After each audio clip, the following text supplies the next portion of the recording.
Word of God. Are you ready?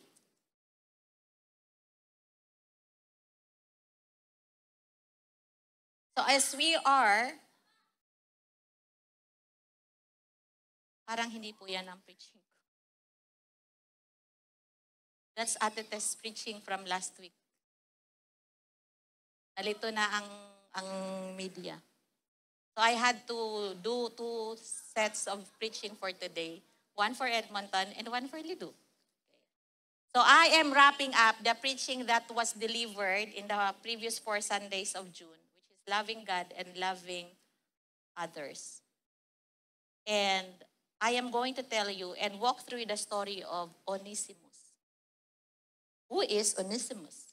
Okay, so my title for the preaching today is Onesimus, despised by men, transformed by God.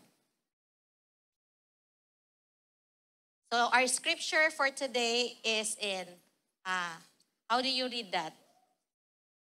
It says in Google, it's Philemon.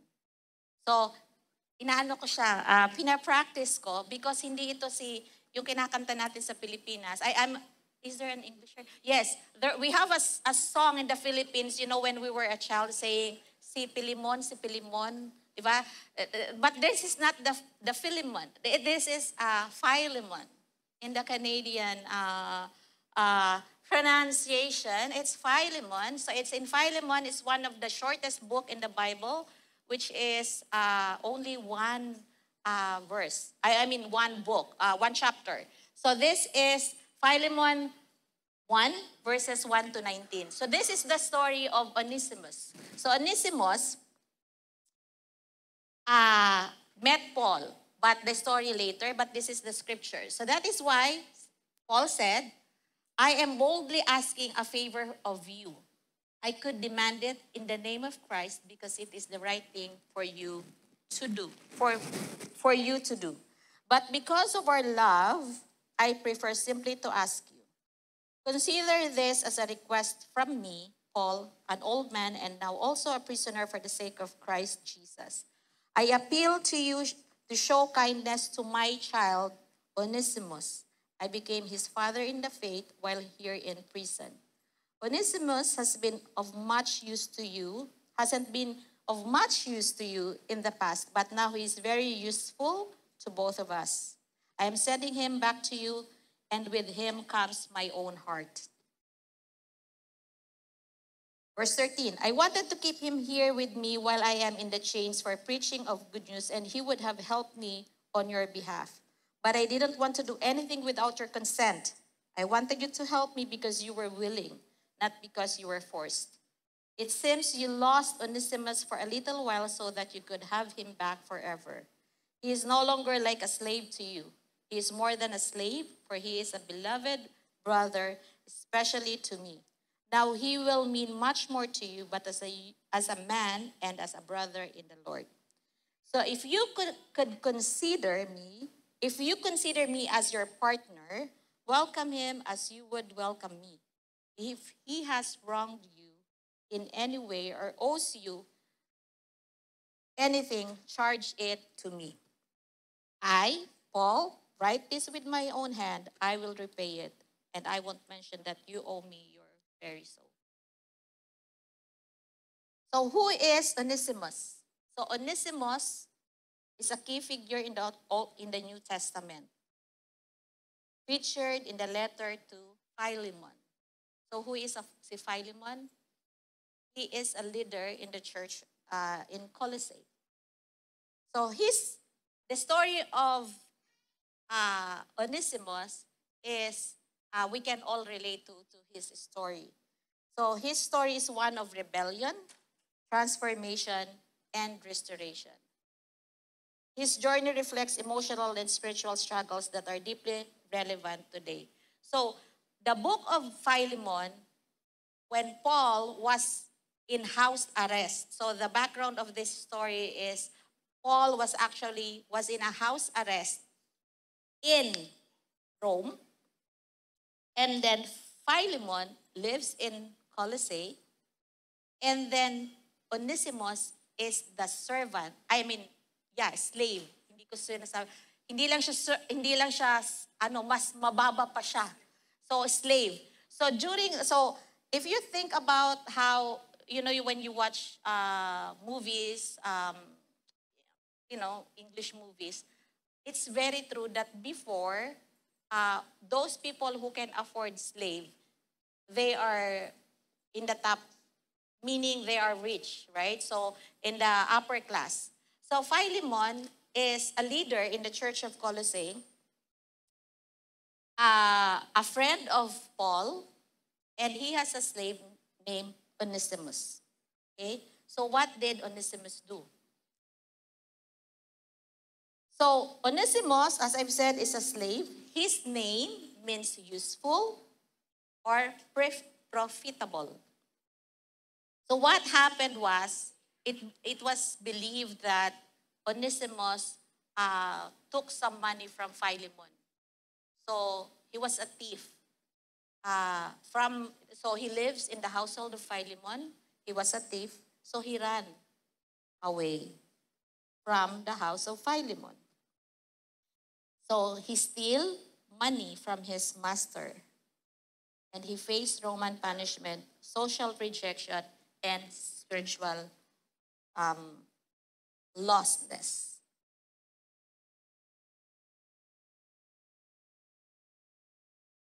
So who can relate in the life of Onesimus? How is it related to our topic today, which is loving God and loving another? So let us imagine a role play. So parang may drama ngayon. So the drama is, Onesimus fled from the house of Philemon, and he went to Rome.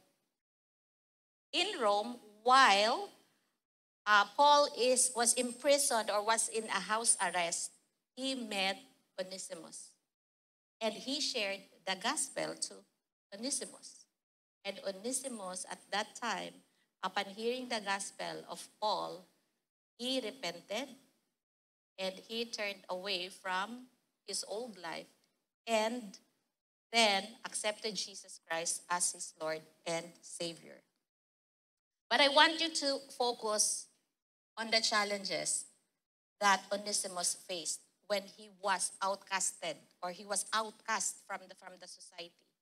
So if you are in the shoe of Onesimus and you face a sin or a crime and you've run away, right? If you've run away from the punishment, from the guilt, from the shame of what you did,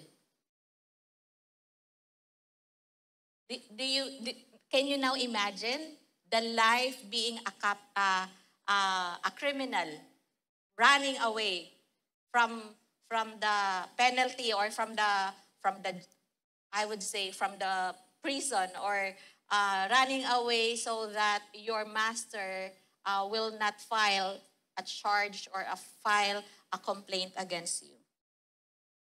So Onesimus ran away. But the truth is, he couldn't run from God. Isn't it so true in our own personal lives that no matter how fast we run, God is faster than us? Hindi lang si God para siyang Flash right? Si Flash. You're watching Flash.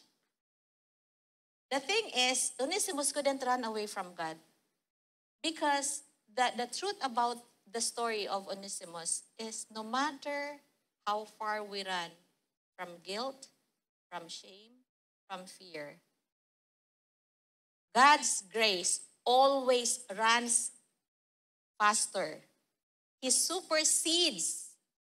Mas mabilis tumakbo sa iyo ang Holy Spirit. Nag-send ka agad, parang Flash. And this, perhaps, Onesimus, if I'm going to put myself on the shoe of Onesimus, probably yung sa Tagalog, wala na akong mukhang ihaharap. Like, I couldn't face my master. I don't have the face to face my master, right? when Onesimus ran away, probably what he thinks is like, I need to get out of this place because it's not safe for me. My master would be very angry and he would call the police, and the police would, of course, put me into jail, right? He tried that maybe he thinks that I can or I could um, escape and I can have freedom from that escape. But of course, during his way or his um, time meeting Paul and having to be discipled by Paul, divine freedom began when he found Christ through Paul. So if we're going to think about it, loving God, Paul loves God so much. But loving another believer who have wronged you, or another person who have wronged you, who have steal from you, who have hurt you, it's difficult, right? It's difficult to forgive.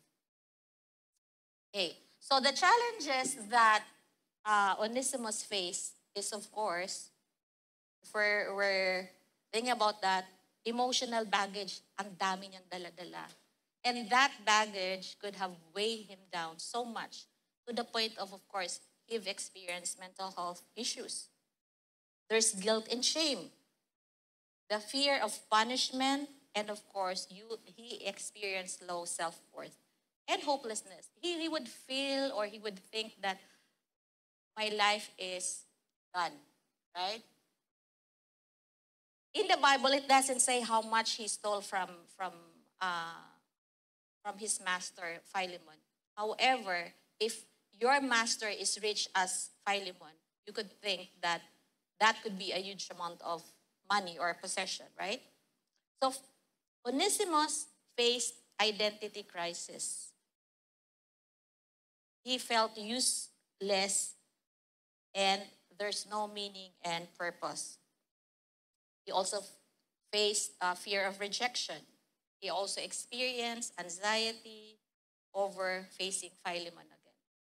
And he experienced isolation, so disconnecting from the community. So if you are in the person, or if you are Onesimus, you could have probably felt the same as what he felt, right? Or maybe there is some areas in your life that you've done before that you are so ashamed.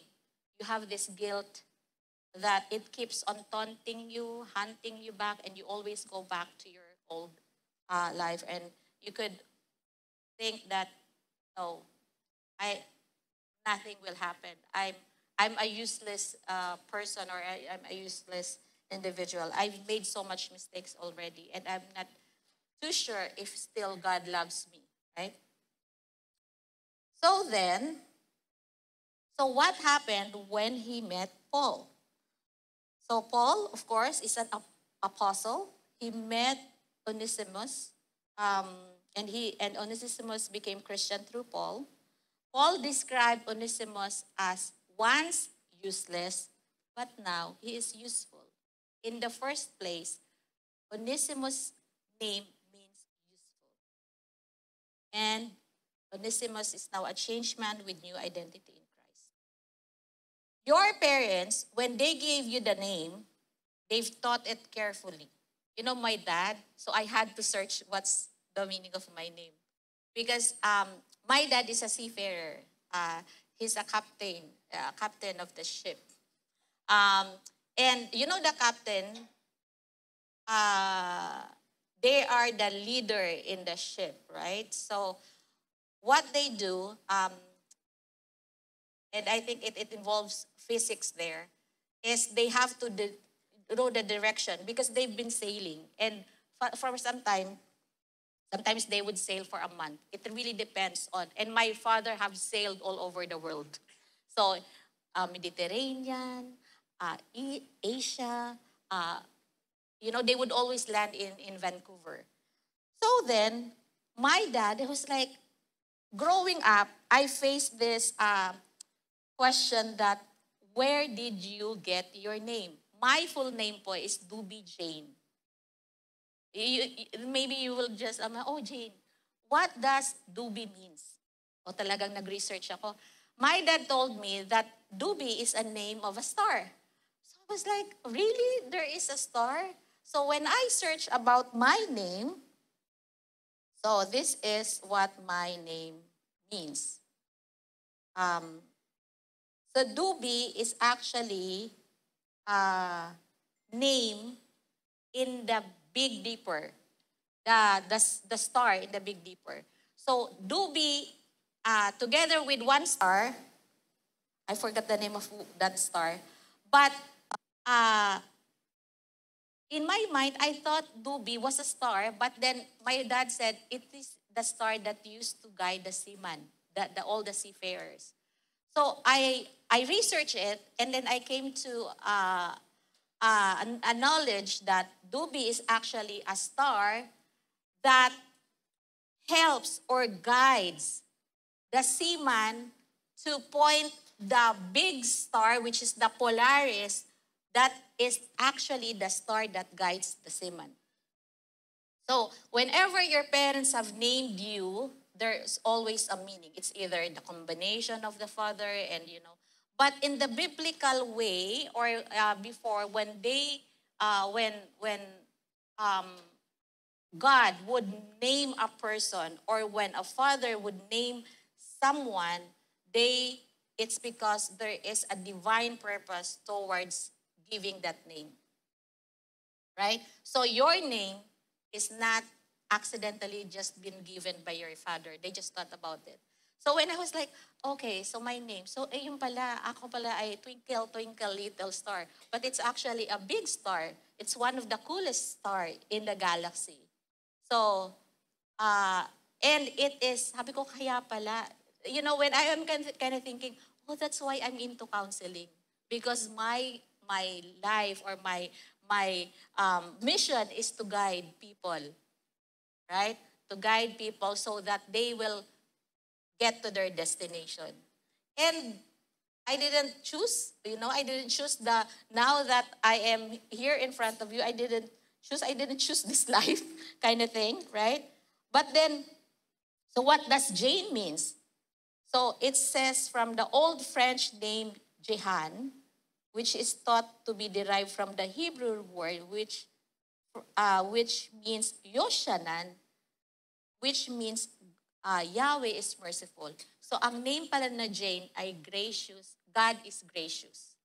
Oh, ngayon, that's another trivia, right? So when you go home, you search for your name. What does it mean? Why did your father give that to you? Okay? So that is just a segue. Aside, like commercial lang. So, the name Onesimus is actually a name given to him because he is useful. So, ang ibig sabihin, profitable, meaning may kabuluhan. Ibig sabihin, may silbi ka. But then, by the things that Onesimus made, or he made poor choices, he made bad decisions in life, so that made him useless. That made him unloved, unaccepted, rejected. Have you experienced rejection? Have you experienced rejection, right? At some point in our lives. Our opinions, no one wants to believe us. No one wants to trust us, right? So those are kind of the things that Onesimus went through.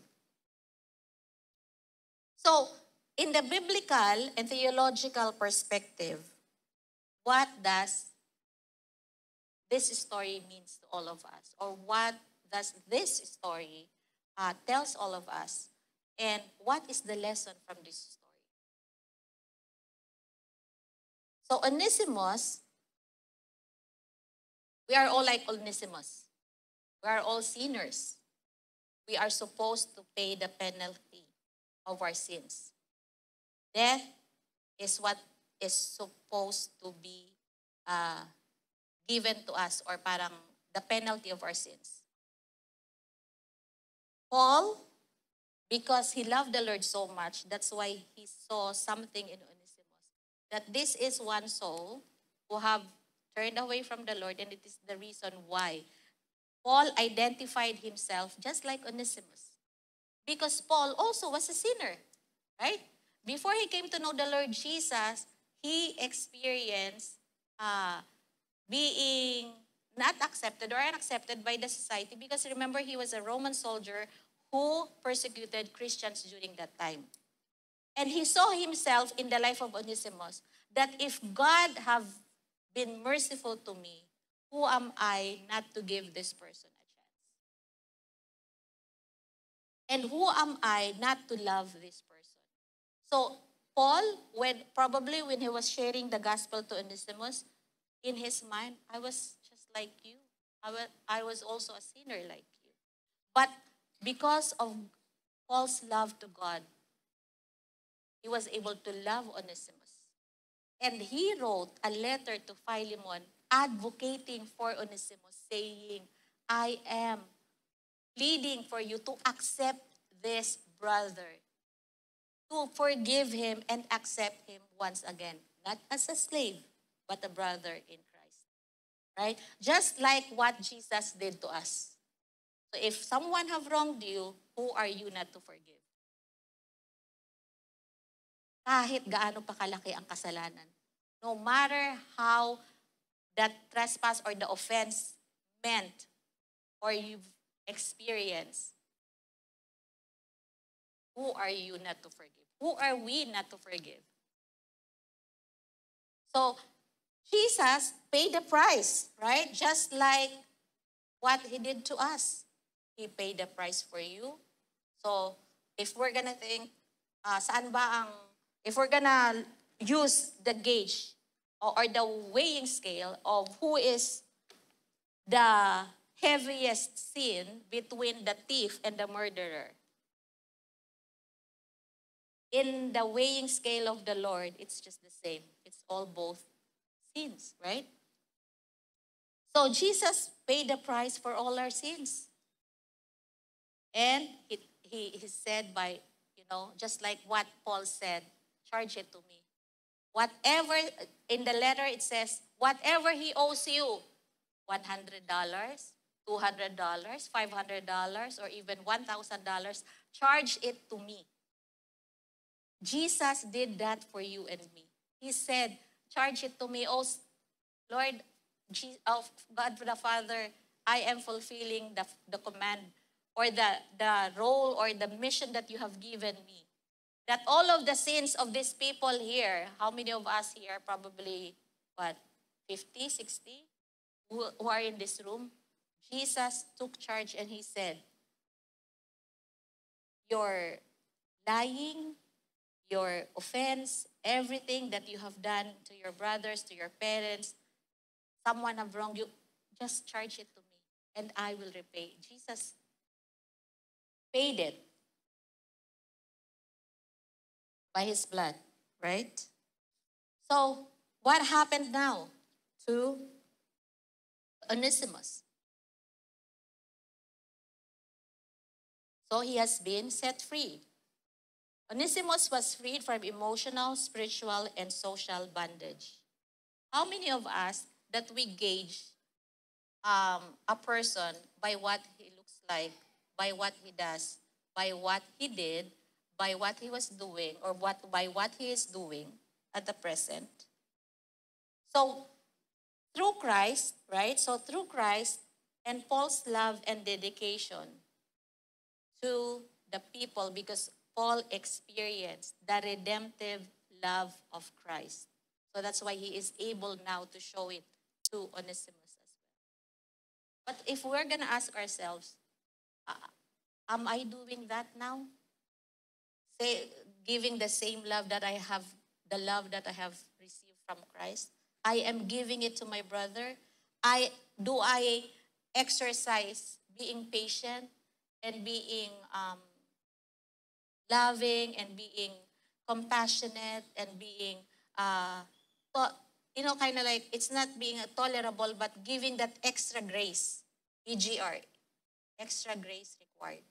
So in the church, when we are all working with different personalities, right?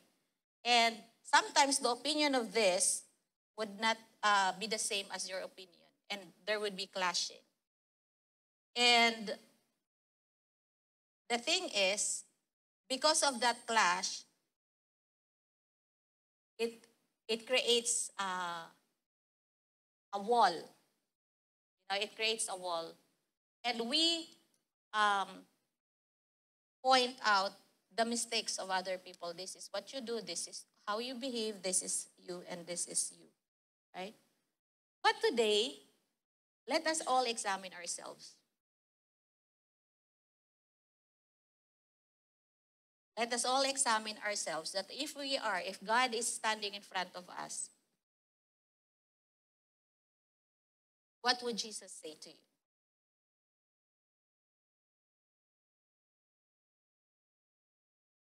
What would Jesus um, tell you? Have you been forgiving?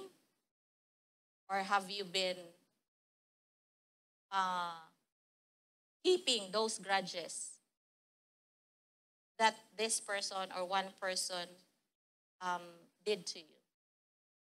Have you been reflecting the love of Christ? The love that you have received from God. Have you been uh,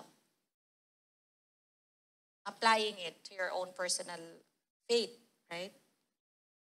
So through Christ and Paul's love dedication, Onesimus was restored because he was forgiven, he reclaimed his identity, he rejoined the community, and he became a church leader.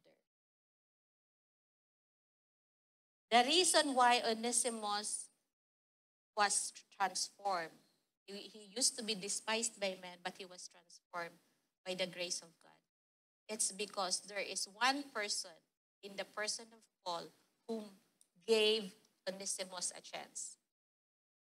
Have you been given a person, maybe there's this one person in your life that the Lord um, placed in your life right now that needs extra grace.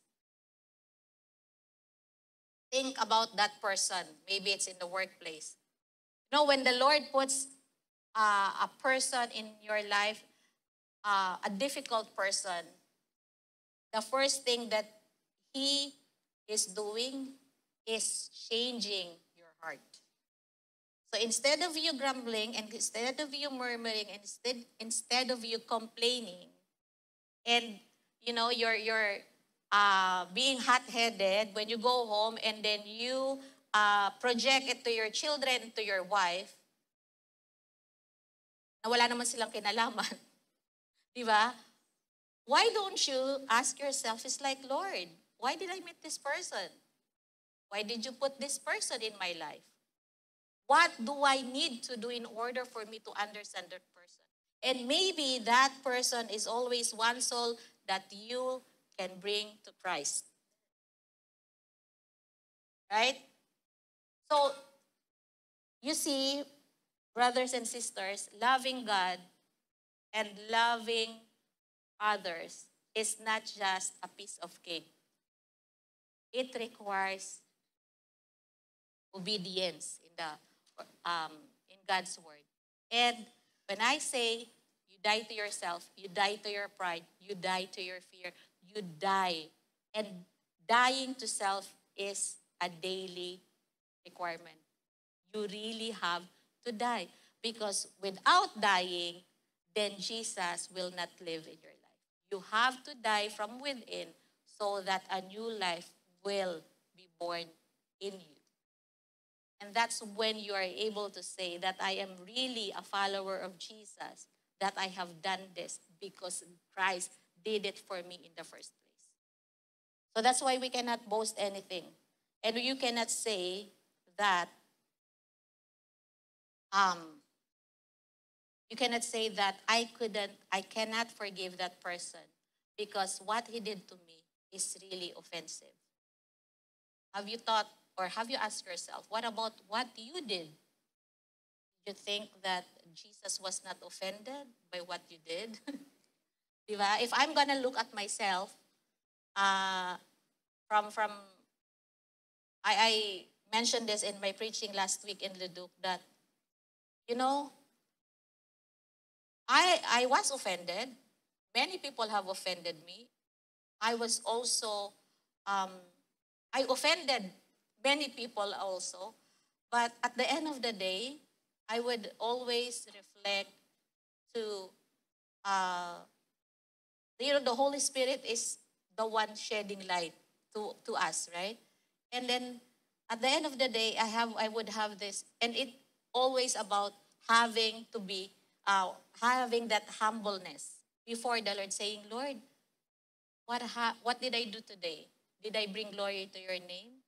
Did I encourage a brother or a sister? Or I've been a cause of that brother or sister's uh, heartache? Or I've been an offense to that brother or sister? I am not saying that we should all be perfect. No, we are far from being perfect. But God's grace can change us every day from glory to glory only if we ask, only if we reflect, only if whatever we are learning from the Bible, we are applying it on our own personal lives. I am not saying that I'm perfect. No, I am not perfect in every sense of being perfect. But remember what the Lord has said? He made us righteous because of the precious blood of Jesus. So you are here today because someone never gave up on you. And that is the assurance, or that is the grace that you have received from the Lord, that you also should not give up on someone. If Paul gave up, Onesimus would not be able to, you know, would not be able to return to his master. And he would not be restored, right? So this is my last reflection questions for us to reflect and ponder and, you know, think of it, or ask yourself, right? So what emotional or spiritual chains do you carry like Onesimus? Ask yourself. Ask the Holy Spirit to search your heart right now. Is there an Onesimus in your life that you need to extend love, grace, and forgiveness? Think of that person and remember that person and pray for that person today. And who can you advocate just like what Paul did? So the thing is, we always have to believe that there is good in someone. And if you will say, oh, I've been good to that person and I've been extending grace to that person. Yes, because Jesus did the same thing to you and me. Right?